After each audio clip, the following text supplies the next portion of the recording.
तो एक बार फिर आप सभी को हैप्पी क्रिसमस। मैं आपको एक स्क्रीन पे देख सकता हूँ जहाँ पे गैलरी व्यू है, तो अगर आप में से कुछ और लोग भी अपना वीडियो ऑन कर सकें तो अच्छा होगा। अपना जो हमारा जो आध्यात्मिक परिवार है, एक तरह से हम क्रिसमस पर मिल सकते हैं। Thank you Kiran ji. Okay, तो दोस्तों हमने पिछली बार जो क्राइस्ट के धन्य वचन है उनकी बात की थी। और मैंने आपको शुरू में कहा था उसमें कि ये जो धन्य वचन है, कितनी अच्छी बात है कि ये हमारे साथ हैं। 2000 साल तक लोगों ने इसकी प्रैक्टिस की और ये बड़े इटर्नल प्रिंसिपल्स हैं, ये शाश्वत हैं। इन्हें क्राइस्ट से पहले भी लोग प्रैक्टिस करते थे। उसके बाद क्योंकि उन्होंने इस पे दबाव दिया, एक तरह से एम्फसाइज किया है, तो हम उसको और प्रैक्टिस कर सकते हैं। But Kriyananda ji, Yogananda ji, Jesus Christ खुद कहते थे कि जो सत्य होता है, ईश्वर का एक नाम सत्य भी है, वो कभी नया नहीं हो सकता। समय समय पर हमें उसको किस बात पर ज्यादा ध्यान देना है, किस चीज की जरूरत है, उस हिसाब से साधु संत महात्मा आते हैं और उन बातों को दोहराते हैं। सो हमने पिछली बार कुछ बातों की चर्चा की थी कि एक दीन है, और पैसों की बात नहीं की थी। हमने कहा था जो जिनमें अहंकार नहीं होता है, अहम भाव बहुत कम होता है, वो ऐसा क्यों होना चाहिए हमें? क्योंकि योगानंदा जी बताते हैं, स्वामी कृष्णानंदा जी ने इसका एक्सप्लेनेशन दी है कि आप फिर जीवन के बाद ही नहीं, जीवित रहते हुए भी परम आनंद में जी सकते हैं। तो अहंकार जो होता है उसे जीसस क्राइस्ट ने कहा है उसे आपको कम रखना है। इसका मतलब, मैं दोबारा नहीं उस पर टॉपिक पे जाऊंगा, बट कि ये नहीं कि हमें खुद का ध्यान नहीं देना है, मैं कौन हूं, मैं क्या कर रहा हूं, मुझे नौकरी पे कब जाना है, वो बातें नहीं। लेकिन अहंकार जो होता है कि मैं दूसरों से अलग हूं, वो किसी और की समस्या है, या मैं दूसरों से ज्यादा जानता हूं। आप ये देखेंगे जो महान महान संत हैं, मुझे लहरी महाशय जी का स्मरण हो रहा है। एक बार उनके घर में एक सेवक थे, और वो बचपन से ही उनकी आंखें नहीं चलती थी, वो अंधे थे आंखों से। तो कई सालों से वो लहरी महाशय जी के घर में सेवा कर रहे थे, तो ये और कई चमत्कार होते थे लहरी महाशय जी के घर में उनकी प्रार्थना से। तो किसी ने एक बार उनसे कहा, अरे रामू, तुम्हारे गुरु कितने लोगों को ठीक करते हैं, कितने लोगों की आंखों में प्रकाश दे चुके हैं, तुम क्यों नहीं उनसे बात करते कि मुझे भी ठीक कर दो? तो कुछ समय पहले वो हिचकिचाए, फिर कुछ समय बाद उन्होंने कहा कि ठीक है, मैं बात करूंगा। तो वो गए लहरी महाशय जी के पास। उन्होंने कहा, गुरु जी, क्या आप मेरी आंखों को ठीक कर देंगे? तो लहरी महाशय ने कहा, अरे रामू, ये तुम्हें किसने बता दिया? मैं तो ऐसा कुछ नहीं कर सकता हूँ। बोले, नहीं नहीं, आप कर सकते हैं, वो मैंने भी सुना है, और आप में वो शक्ति है। बोले, नहीं नहीं नहीं रामू, ये बिल्कुल गलत सुना है, मैं मुझ में कोई शक्ति नहीं है, मेरी ऐसी कोई शक्ति नहीं है। फिर रामू ने कहा, परंतु आपके द्वारा ईश्वर मेरी आंखों को ठीक कर सकते हैं, वो बात अलग है। लहरी महाशय ने कहा, हाँ, ईश्वर जरूर कुछ कर सकते हैं, आओ बैठो, चलो प्रार्थना करें। तो आप देख सकते हैं कि वो अवतार थे। ईश्वर का पूरा रूप, पूरी शक्ति एक अवतार में आती है। जब हम बुद्ध, जीसस क्राइस्ट, आदि शंकराचार्य, योगानंदा जी, रामकृष्ण परमहंस, इनकी बात करते हैं, ये अवतार थे। इनमें अहम भाव होता ही नहीं है, हल्का सा वो लेके आते हैं क्योंकि उन्हें एक शरीर में आना होता है। पर बात यह है कि जब हम उस अहम भाव से दूर रहते हैं तो हमेशा हम आनंद में होते हैं। क्रियानंदा जी कहते हैं कि एक बार जब योगानंदा जी भगवत गीता का उसके बारे में उसको लिख रहे थे, डिक्टेट कर रहे थे, तो लिखने के बाद जो प्रिंट आउट्स थे उस पे योगानंदा जी कुछ कार्य कर रहे थे, और उन्होंने कहा था स्वामी जी को कि तुम यहीं बैठो, अगर मुझे कोई जरूरत होगी तो मैं आपको बताऊंगा, आपको कुछ कागज दूंगा। तो कभी कभी स्वामी जी भी पढ़ रहे थे, योगानंदा जी भी। लेकिन क्रियानंदा जी कह रहे थे, उस कमरे में हम केवल दोनों थे। योगानंदा जी एक कुर्सी पे बैठे थे, मैं उनके चरणों पे नीचे बैठा हुआ था। मुझे इतना आनंद आ रहा था, भगवत गीता मैं पढ़ रहा हूँ, गुरु जी के चरणों पे बैठा हूँ, और उन्हें लगा कि मैं कितना धन्य हूँ, ये एक अवतार है, ये ईश्वर का ही रूप है, मैं उनके चरणों पे बैठा हूँ। इतने में योगानंदा जी ने ऐसे उठने की कोशिश की, तो उन्होंने योग क्रियानंदा जी को अपने हाथ दिए कि मुझे थोड़ा सहारा दो। स्वामी जी ने उनको उठाया। तो जब वो दोनों खड़े हुए, तो वो एक समीप उनका चेहरा आमने सामने सा आया ना। तो उस समय योगानंदा जी ने उनसे कहा कि ये जो समुद्र है, समुद्र की एक छोटी सी लहर, I am just a little bulge, कि एक छोटी सी लहर हूं मैं इस अ, जो समुद्र की। तो क्रियानंदा जी ने कहा, कई बार हमें लगता है कि जो लोग महान होते हैं वो बहुत बड़ी लहर होते हैं। उन्होंने कहा ऐसा नहीं है, ईश्वर समुद्र है, और उसकी जो जो उसके समीप होते हैं, संत महात्मा और जो अवतार, वो बिल्कुल उसके समीप होते हैं। तो अगर आप और मैं भी उस प्रकार जिएंगे तो हमें आनंद आएगा। और यही बात जीसस क्राइस्ट, जो कि खुद उस प्रकार थे, उन्होंने कहा कि अपने शिष्यों को बता रहे थे। दूसरी कुछ बातें जो मैं पिछले हफ्ते मैंने कुछ बातें शेयर की थी जीसस क्राइस्ट के बारे में, और इस बार भी शेयर करूंगा। जीसस क्राइस्ट, जैसे मैंने पिछली बार कहा, उन्होंने जब बाबा जी से रिक्वेस्ट की कि आप ये जो क्रिया योग की टीचिंग्स हैं, और एक संत को आप टीचिंग्स को दोबारा लाइए और किसी को वेस्ट में भेजिए। तो क्रियानंद योगानंद जी ने क्रियानंद जी को बताया कि वो रिक्वेस्ट जो उन्होंने की थी, उसकी वजह से क्रिया योगा एक बार फिर इस संसार में महाअवतार बाबा जी के द्वारा लाई गई थी, और फिर योगानंद जी को भेजा गया था। दूसरी एक बात जो कि बहुत बहुत अहम है, और हमारे पथ से बिल्कुल, मैं जुड़ी भी नहीं कहूंगा, हमारा ही पथ है, वो ये है कि योगानंद जी ने 1948 में स्वामी क्रियानंद जी को बताया, क्रिसमस के समीप, कि जब जीसस क्राइस्ट 2000 साल पहले उनका जन्म हुआ था, तो आप कहानियों में पढ़ेंगे, तीन जो पूर्व की दिशा से तीन महान राजा संत कहे गए जाते हैं, जो उनके पास आए थे और उनको अपनी एक तरह से आशीर्वाद देने, उनका दर्शन लेने के लिए। और योगानंद जी ने कहा, वो तीन महान संत जो 2000 साल पहले क्राइस्ट बेबी जीसस क्राइस्ट से मिलने गए थे क्रिसमस के समय पे, वो थे महाअवतार बाबा जी, लहरी महर्षाया और स्वामी श्री युक्तेश्वर, अपने पूर्व जन्मों में। कितनी बड़ी बात है, क्योंकि ये जो हम पुनर्जन्म की बात करते हैं, आपका और मेरा पुनर्जन्म हो रहा है क्योंकि हमें अभी एक तरह से मुक्ति नहीं मिली है पूरी तरह से। लेकिन जो अवतार होते हैं, संत महात्मा होते हैं, उनमें अहम नहीं होता है। वो सबका भला करने ईश्वर के बताए हुए समय पर पुनर् बार बार जन्म लेते हैं। उनका जन्म होता है, पुनर्जन्म हम नहीं कह सकते, पर वो ईश्वर के बताने पर आते हैं। तो स्वामी जी ने एक बार योगेंद्र जी से पूछा, गुरु जी, क्या आप जीसस क्राइस्ट थे? और योगानंद जी ने बड़े ही सरल स्वभाव से कहा, और उससे क्या फर्क पड़ जाएगा? कितनी, मतलब इसमें बहुत कुछ सोचा जा सकता है, लेकिन मैं ये बताना चाह रहा हूं कि क्रियानंद जी मानते थे, क्योंकि वो योगानंद के साथ रहे थे, कि उनका जो प्रेम था दूसरों के लिए, करुणा थी उनके हृदय में, जो उन्होंने इस बार भी जाने से पहले उन्होंने कहा, मैं 200 वर्ष में फिर आऊंगा। मतलब कितनी भावना है उनके हृदय में हम सबके लिए, हमें सिखाने के लिए, हमारा मार्गदर्शन करने के लिए। स्वामी जी कहते हैं, जब मैं जीसस की बातों को पढ़ता हूँ, और मैं योगानंदा के साथ रहा हूँ, मुझे पता है वो एक ही थे। और जैसे मैंने कहा, अगर लहरी महाशया, श्री युक्तेश्वर जी और महाअवतार बाबा जी बेबी क्राइस्ट से मिलने गए थे, तो हम सभी सोच सकते हैं कि बेबी क्राइस्ट कौन थे। और ये जरूरी नहीं है, एक तरह से जैसे योगानंदा जी ने कहा, उससे क्या फर्क पड़ता है, लेकिन वो हमारे पथ में है, और हम उनकी टीचिंग्स, सनातन धर्म की टीचिंग्स के साथ एक हैं। उनका उल्लेख अलग है, उनका वर्णन अलग है, उनके शब्द जो प्रयोग किए गए हैं वो अलग है, लेकिन चेतना एक ही है। तो आइए फिर आगे जो हमारे 9 में से 4 बचे हुए जो धन्य वचन है उन पे आज जाएं। ये अगला धन्य वचन है, धन्य है वे जो दयालु हैं, क्योंकि उन्हें दया मिलेगी। ये हम सब जानते हैं, एक तरह से यहाँ पे आप कह सकते हैं कि कर्म की बात हो रही है। जैसा आप दूसरों के प्रति करेंगे, वैसा आपको फल मिलेगा।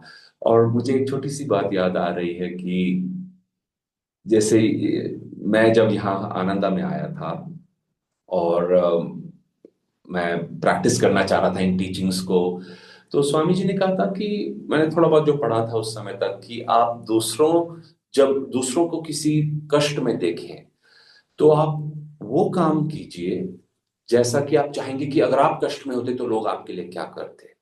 तो लंबी कहानी है, पर दो बातें मुझे अच्छे से याद हैं जिन्होंने मेरे को जीवन में बहुत बड़ी एक सीख दी है। कि एक, मेरे पास जब मैं आनंद में आया था, मेरे पास 510 रुपए थे कुल मिला के। और फिर स्वामी जी ने मुझे कहा कि मैं चाहता हूँ, मैं दिल्ली में था, उन्होंने कहा मैं चाहता हूँ कि कल आप कलकत्ता जाओ और वहां 3 दिन बिता के पूना जाओ और वहां एक दवाखाना शुरू करो। मेरे पास कोई क्रेडिट कार्ड नहीं था, कोई डेबिट कार्ड नहीं था, मेरे पास कोई चेक बुक नहीं थी, मेरे पास टोटल 510 रुपए थे। तो मैंने कहा ओके। उन्होंने मुझे टिकट दे दी थी, किसी और की टिकट पे मुझे जाने के लिए कहा गया था। एनीवे, मैं कुछ ब्रह्मचारियों के साथ जा रहा था, मैं उनसे 2-3 दिन पहले ही मिला था, तो मैं उनके पूरी तरह से उनके नाम भी स्मरण नहीं किए थे। और हम ट्रेन में अलग अलग सीटों में बैठे हुए थे, बिखरे हुए थे। तो जब मैं ट्रेन में बैठने जा रहा था तो एक परिवार मेरे पास आया, वो बड़े परेशान लग रहे थे। उन्होंने कहा सर प्लीज क्या आप हमारी मदद कर सकते हैं? मैंने कहा क्या हुआ? बोले हमारी सामान चोरी हो गया है और हमें घर जाना है, और पैसे भी नहीं है, हमें टिकट लेनी है। तो 3 लोग थे, और एक बच्चा था और माता पिता थे। तो मैंने उनसे पूछा आपको कितने पैसे चाहिए? तो उसने कहा 500 रुपये चाहिए, और मेरी टिकट और थोड़ा सा नाश्ता आ जाएगा उसमें। तो मुझे एकदम से लगा कि दिव्य माँ जो है या गुरु जी मेरी परीक्षा ले रहे हैं कि क्या तुम मुझ पे निर्भर हो या पैसे पे। और मैं ये नहीं कह रहा हूँ, पैसा पैसा भी ईश्वर का ही एक रूप है कि ईश्वर ने दिया है हमें कि हम एक दूसरे को दे सके, मदद कर सके। पर उस समय मुझे लगा मुझे परखा जा रहा है, तो मैंने उनको 500 रुपये दे दिए एक तरफ बुला के। अब मेरे पास 10 रुपए थे, मैं कई घंटों से स्टेशन पे था, तो मैंने पानी की बोतल ले ली। उस टाइम पे 10 रुपए की आती थी, और अब मेरे पास पहली बार जीवन में शून्य, जीरो। और मैं किसी को ट्रेन में जानता नहीं हूँ, ब्रह्मचारियों से कब किसने पैसा मांगा है उनके तो मैं पूरी तरह से जानता भी नहीं था। तो मैं बैठा हुआ था, मैंने दिव्या माँ से कहा, मैंने कहा माँ सिर्फ तुम जानती हो मेरे पास पैसे नहीं है, और मैंने कहा इसमें कोई आपत्ति नहीं है, पर मुझे अब अगले 4-5 दिन सफर करना है और मैं किसी से मांगूंगा नहीं, लेकिन आप मेरा ध्यान रखो अभी। 2 मिनट बाद हमारा जो पूरा ग्रुप था उसमें से हर कोई एक दूसरे को मिल रहा था, तो वो ब्रह्मचारी आए कोई मेरे पास और उन्होंने कहा ये लो। मैंने कहा ये क्या है? तो उन्होंने कहा रखो। तो उन्होंने मुट्ठी खोली और मेरे हाथ में दिए 2,000 रुपए। तो बोले क्योंकि हमारा मठ अब गुड़गांव से पूना जा रहा है, तो कुछ भक्तों ने, डेवोटीज ने कुछ पैसे दिए थे, अब आप भी हमारे साथ हमारे मठ में जुड़ गए हो, तो मुझे लगा आपको कुछ पैसों की जरूरत होगी।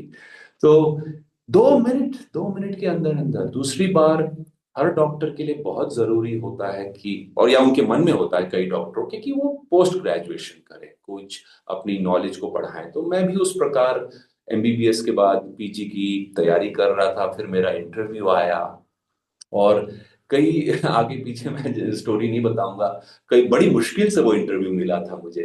तो और मुझे बताया गया था कि आप सोमवार 9 बजे आएंगे, आपका इंटरव्यू। और जब मैं जा रहा था, उस दिन राम नवमी थी, 9वां दिन था, और उस दिन मुझे एक अंध जो आंखों के अंधे थे, भिखारी एक भैया मिले दिल्ली में मेट्रो स्टेशन के पास। और मैंने पिछली रात पढ़ा था भगवत गीता में, श्री कृष्ण कहते हैं कि जब तक तुम अपना ध्यान रखना चाहते हो अर्जुन, तब तक मैं आपको केवल देखूंगा, लेकिन जिस दिन तुम मुझे आमंत्रित करोगे, मैं तुम्हारे जीवन में आके तुम्हारा पूरे जीवन की दायित्व और जिम्मेदारी उठा लूंगा, तुम्हारा मार्गदर्शन करूंगा। तो मुझे उस दिन लगा कि ये जो पढ़ाई भी मैं कर रहा हूँ ये ईश्वर के लिए है, इंटरव्यू भी ईश्वर के लिए है। तो वो जो अंधा मनुष्य था उसको प्रधान, मैं बड़ी लंबी स्टोरी किसी और दिन बताऊंगा, उन्हें राष्ट्रपति जी से मिलना था। वो एक बार मिल चुके थे और उन्होंने कहा था मेरे पैसे खत्म हो गए हैं, मुझे 4-5 हजार रुपए चाहिए। वो, अच्छा, internet, can you hear me? अच्छा। तो एनीवे क्या हुआ कि मैंने इंटरव्यू ईश्वर को दिया, और मैंने कहा इस मनुष्य को राष्ट्रपति से मिलना है। तो हम वहां गए, लेकिन उस दिन रामनवमी थी तो छुट्टी थी। फिर पैसे मेरे पास, पहली जॉब थी ये मेरी, और मेरे पास पैसे नहीं थे 4,500 रुपये उनको देने के लिए, वरना मैं ही दे देता। फिर हम एक और जगह गए, केंद्रीय सचिवालय में, वहां कुछ नहीं हुआ। फिर हम जो नेशनल एसोसिएशन ऑफ ब्लाइंड है वहां गए, तो उन्होंने कहा हम केवल दिल्ली में जिनको ऐसी तकलीफ है उनकी मदद कर सकते हैं। फिर मैं एक बड़े अमीर मेरे एक दोस्त थे उनके घर गया, पता चला वो लंदन गए हुए हैं 3 महीने के लिए। घूम फिर के 7 घंटे बाद मैंने उनको 1,200 रुपए दिए, मेरे पास 200-400 रुपए बचे हुए थे। और फिर मैंने उनको रेलवे स्टेशन पे छोड़ दिया, मैंने कहा हम फिर मिलेंगे, वो लखनऊ से आए थे। तो एनीवे, मैं जब मुझे, क्योंकि मैंने इंटरव्यू को मिस किया था, मैंने कहा मुझे जाके माफी मांगनी चाहिए कम से कम। और मैं जब वहां गया तो मुझे कहा गया आप बाहर बैठिए, मैं बैठा हुआ था, इतने में वो डॉक्टर आते हुए दिखाई। तो देखते मैं खड़ा हुआ, मैंने कहा गुड इवनिंग सर। बोले गुड इवनिंग। मैंने कहा सर आपने मुझे आज सुबह इंटरव्यू के लिए बुलाया था 9 बजे। इससे पहले कि मैं उनको कुछ बोल पाता, उन्होंने कहा अरे बेटा मुझे माफ करना, मैं भूल गया आपके इंटरव्यू के बारे में। मैं किसी और हॉस्पिटल में एक सर्जरी कर रहा था, मैं अभी अभी आया हूँ, सॉरी मैंने आपको सुबह से वेट कराया। तो मैंने कहा कोई बात नहीं। और फिर हमने चाय पी, और उन्होंने मेरा इंटरव्यू भी नहीं लिया, उन्होंने मेरा फोन लिया क्योंकि उनके फोन की बैटरी खत्म हो गई थी। और उन्होंने 2 डॉक्टरों को फोन किया जो कि थोड़ा मेरे ज्वाइनिंग के लिए बहुत मुश्किल कर रहे थे। उन दोनों को फोन किया और कहा कि मैंने इस बच्चे का इंटरव्यू ले लिया है, क्या मैं इसे कल से ज्वाइनिंग के लिए बोल दूं? बोले हाँ बोल दो। तो बात यह है कि जब जीसस क्राइस्ट ये बातें कह रहे थे कि आप किसी के प्रति दया कीजिए, प्रार्थना कीजिए, पैसा है उनकी जरूरत, उनको समय चाहिए, आपका मार्गदर्शन चाहिए, सेवा चाहिए, जब हम वो चीजें देते हैं, तो एक बार फिर जैसे जीसस ने किसी और से कहा था कि जब आप किसी की भी सेवा कर रहे हैं तो आप मेरी सेवा कर रहे हैं। उन ईश्वर उनमें है, और वही स्पंदन, वो ऊर्जा जो आपने बाहर भेजी है, वो घूम के, कभी इसमें समय लग जाता है। समय क्यों लगता है? क्योंकि आप और मैं स्पेस एंड टाइम में है। जब प्रकृति ईश्वर से बाहर, प्रकृति की जब रचना की ईश्वर ने, तो उस रचना के 2 भाग थे, समय और स्पेस, जो दूरी अंतराल होता है चीजों में। तो जब हम कोई कार्य करते हैं, आप किसी को आवाज भी अगर जोर से पहाड़ पे आवाज लगाएंगे तो उसको वापस आने में कुछ क्षण लग जाते हैं। तो जब हम कोई कर्म भी करते हैं, संतों के कर्म बहुत जल्दी आगे पीछे सुलझ जाते हैं, लेकिन हम जब कोई काम करते हैं कई बार उसको वापस आने में समय लगता है, चाहे वो अच्छे कर्म हो या बुरे कर्म हो। और यहाँ जीसस कह रहे थे जब आप दया का भाव रखेंगे, मैं फिर से पढ़ता हूं, धन्य है वे जो दयालु हैं क्योंकि उन्हें दया मिलेगी। कि खुद को भूलकर ईश्वर का माध्यम बनकर प्रेम को अभिव्यक्त करके जब हम ये करते हैं तो हमें दया मिलेगी। आगे बढ़ते हैं, ये भी बहुत सिमिलर है।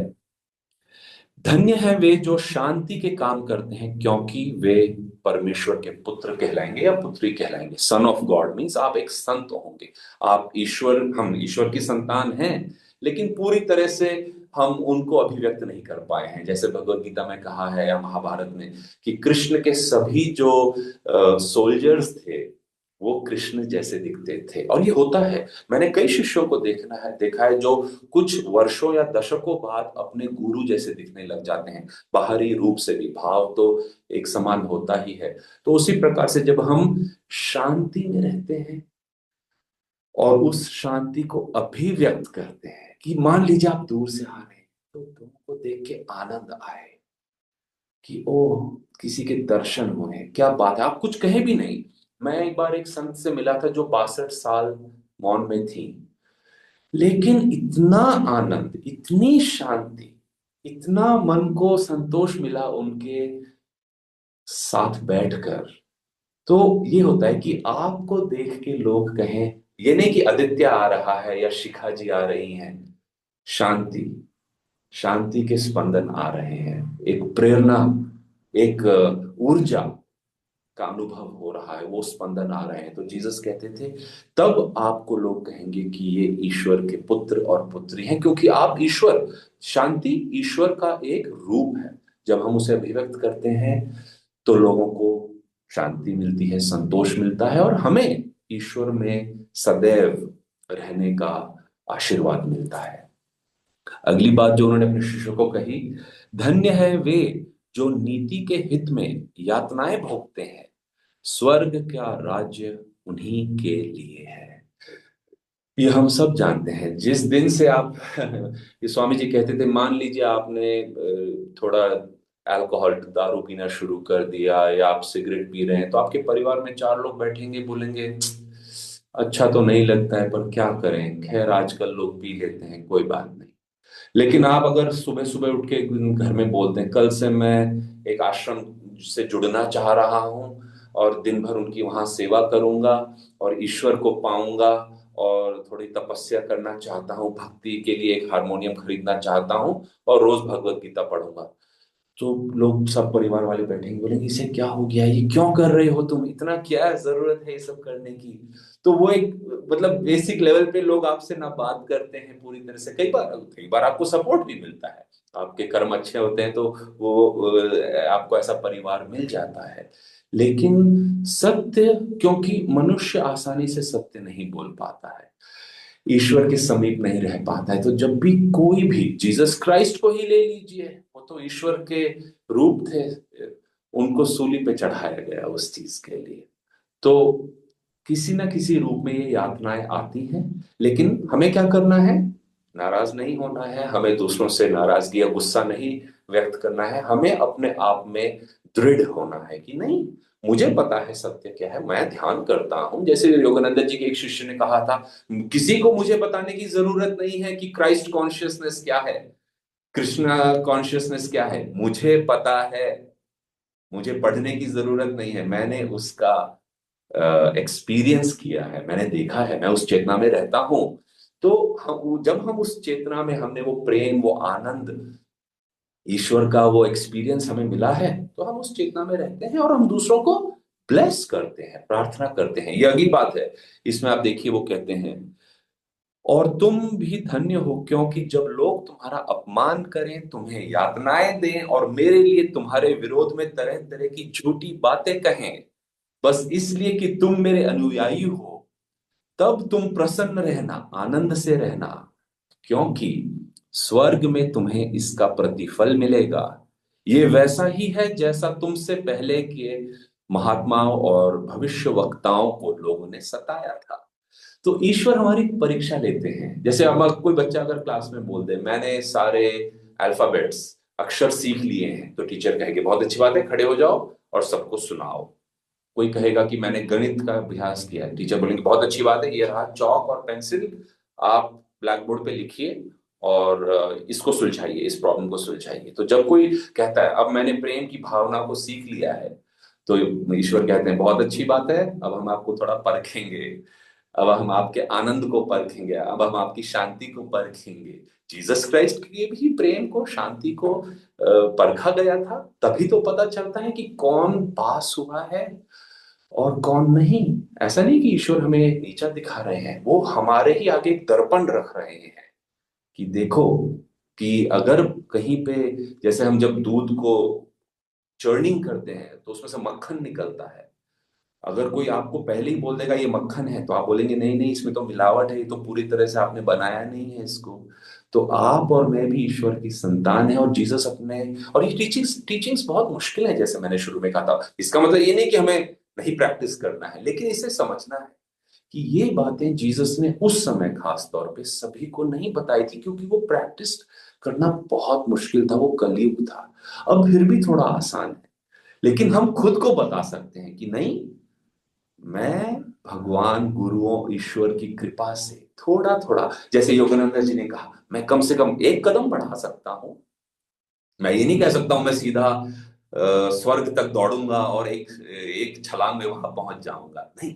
लेकिन मैं दिन प्रतिदिन, हर श्वास, हर घड़ी, हर हफ्ते, हर महीने मैं कुछ ना कुछ कर सकता हूं। और फिर हम जब पीछे मुड़ के देखेंगे तो आपके और मेरे अभ्यास से, लेकिन गुरु और ईश्वर और जीसस से हम प्रार्थना कर सकते हैं कि आप, आपका प्रेम, जैसे हमने आज प्रार्थना की, आपका आनंद, आपकी जो चेतना है वो मुझे धीरे धीरे दीजिए। और उसके लिए हमें अपने भक्ति भाव को बढ़ाना होगा, ध्यान को गहरा करना होगा, हमारे बिहेवियर को, जो हमारा आचरण है दूसरों के साथ, छोटी छोटी बातों में, उसको, हमारी जो जो टोन ऑफ वॉइस है।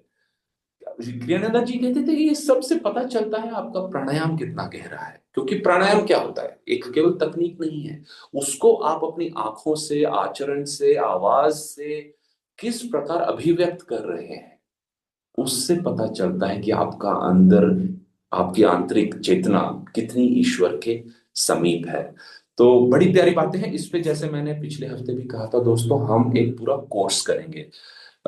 मैंने उनको बस मेंशन किया है, लेकिन इन 9 बातों के बहुत गहराई में जाया जा सकता है। हमारे सभी गुरुओं ने किस प्रकार, क्रियानंदा जी ने, कई डेविटीज ने किस प्रकार इसे अपने जीवन में दर्शाया है, क्योंकि कई बार हमें लगता है अरे 2000 साल पहले बात कही गई थी, वो कर सकते हैं, हम तो नहीं कर सकते, ईश्वर नहीं जानते कि मेरी परिस्थिति कैसी है। ऐसा नहीं है। टीचिंग्स हाई जरूर है, लेकिन उससे हम अपने घर में जहां हम कार्य करते हैं, जहां हम भक्ति या सेवा प्रदान करते हैं, उन सभी जगह प्रैक्टिस कर सकते हैं। और फिर हमें धीरे धीरे हम इसमें थोड़े गूढ़ होते चले जाते हैं। I think is that the right word, हम थोड़े गहरे होते चले जाते हैं। हमें उस चेतना, वो चेतना को हम चैनल करने लगते हैं, उसके समीप रहते हैं। ठीक है। अगर किसी को कोई प्रश्न है, एक या दो, एक प्रश्न ले सकते हैं, हालांकि टाइम ज्यादा हो गया है। पर अगर प्रश्न नहीं है तो हम एक प्रार्थना के साथ आज के सत्संग को एंड कर सकते हैं। और आलोक जी ने आपको इसका ट्रांसलेशन भेजा होगा, इन बचे हुई चीजों को भी भेजेंगे, और इसको थोड़ा थोड़ा प्रैक्टिस कीजिए, और इसके गहराई में थोड़ा और इसका उल्लेख हम एक कोर्स के द्वारा करेंगे। ओके, ठीक है। तो अब आइए, अब हम जैसे नव वर्ष की ओर जा रहे हैं, क्रिसमस से हमें इन बातों का स्मरण करने का एक जो अवसर मिला है, और परमहंस योगानंद जी का भी 10 दिनों में उनकी जन्म तिथि आ रही है। तो बहुत ही एक भव्य और अ, पवित्र समय की ओर हम जा रहे हैं। इसमें आइए आंखों को बंद करते हुए सभी गुरुओं का स्मरण करें।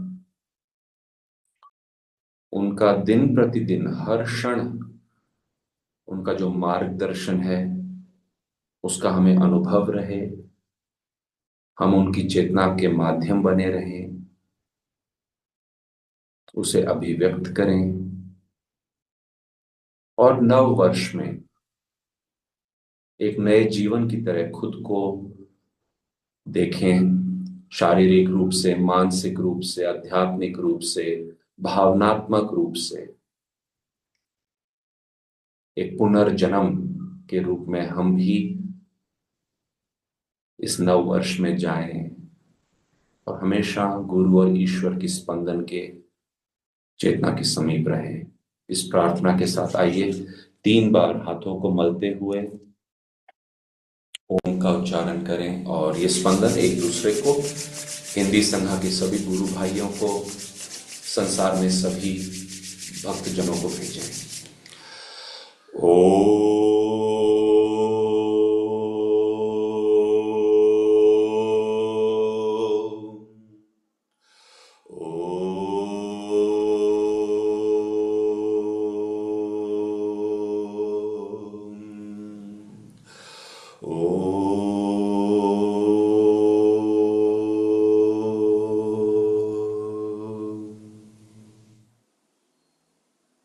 ओम शांति शांति शांति। God bless you. हम आपसे फिर अगले शुक्रवार को सुबह मिलेंगे। जय गुरु। आप सभी को देखकर बड़ा अच्छा लगा। बाकी गुरु भाई भी जो हैं, कभी कभी अपना कैमरा ऑन कीजिए, वो अच्छा रहता है। और yes, I can see some more of you now. Very nice, very nice. God bless you everybody. जय गुरु।